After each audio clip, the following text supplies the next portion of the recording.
তার মাধ্যমে যে অপশাসন, নিপীড়ন, নির্যাতনের রাজত্ব সৃষ্টি হয়েছে, তত্ত্বাবধায়ক সরকারের মাধ্যমে আমরা আশা করি সেটা আগামী নির্বাচনগুলোকে সুসংহত করবে, গ্রহণযোগ্য করবে এবং দেশের গণতন্ত্রকে আমরা যে প্রাতিষ্ঠানিক রূপ দেওয়ার কথা বলছি, কারণ হচ্ছে নির্বাচন হচ্ছে গণতন্ত্রের বাহক এবং যদি নির্বাচন সুষ্ঠু গ্রহণযোগ্য হয় তাহলে গণতন্ত্রের যাত্রা সেখান থেকে শুরু হয়।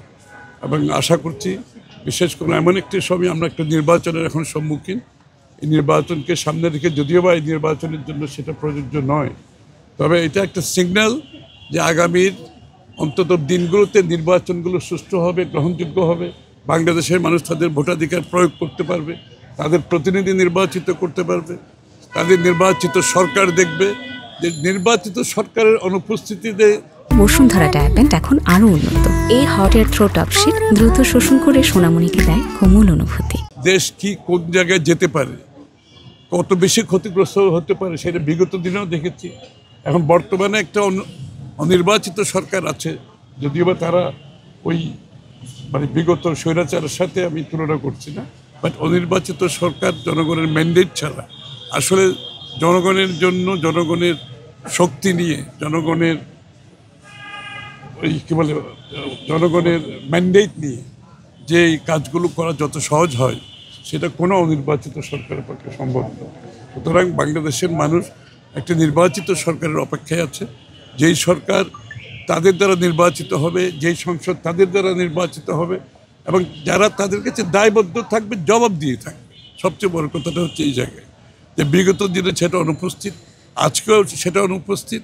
সুতরাং একটা নির্বাচনের সুষ্ঠু নির্বাচন সম্ভব একটা কেয়ারটেকার সরকারের মাধ্যমে। এখানে জাতীয় একটা ঐক্যমত আছে, সবচেয়ে ভালো কথা হচ্ছে সেই জায়গাটায়। এই ঐক্যমতের মাধ্যমে আমি আগামীর গণতন্ত্র বাংলাদেশে আমার মনে হয় একটা নতুন দিগন্তের দিকে আমরা যাচ্ছি।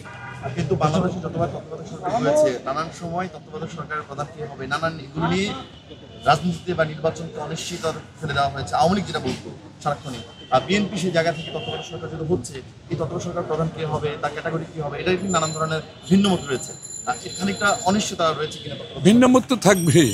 আপনি রাজনীতিতে ভিন্নমত ছাড়া কি রাজনীতি হবে না? ভিন্নমত থাকবে। তারপরে এটা তো মূল বিষয়টা তত্ত্বাবধায়ক সরকার ফেরত এসেছে এবং এটা আমরা কিভাবে গঠন করবো সেটা আলাপ আলোচনার মাধ্যমে করা সম্ভব। আমরা বিগত দিনে অনেকগুলো নির্বাচন করেছি এবং সেখানেও আমাদের সরকার গঠন হয়েছে, নির্বাচনগুলো ভালো হয়েছে, গ্রহণযোগ্য হয়েছে, প্রশ্নবিদ্ধ হয় নাই। সেটা আমরা আবারও করতে পারবো। এটা তো আবিষ্কার করার কিছু না, আমরা করেছি তো, সফলভাবে করেছি বিগত দিনে, সামনে আবার করতে পারবো। এখানে তো বিষয়টা খুবই সহজ, এটা নিরপেক্ষ সরকারের কথা বলা হচ্ছে।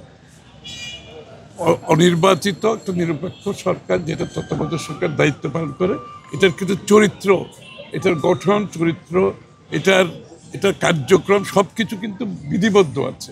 সুতরাং সেটা আমরা বিগত দিনে দেখেছি, তারা ভালোভাবে পারফর্ম করেছে। নির্বাচনগুলো জনগণের মত প্রতিফলিত হয়েছে ভালোভাবে এবং সেগুলো নিয়ে কোনো বিশেষ প্রশ্ন উঠে নাই। আর যদি প্রশ্ন কোনো সময় উঠেও থাকে সেগুলোর সমাধান তো আমাদের কাছে আছে।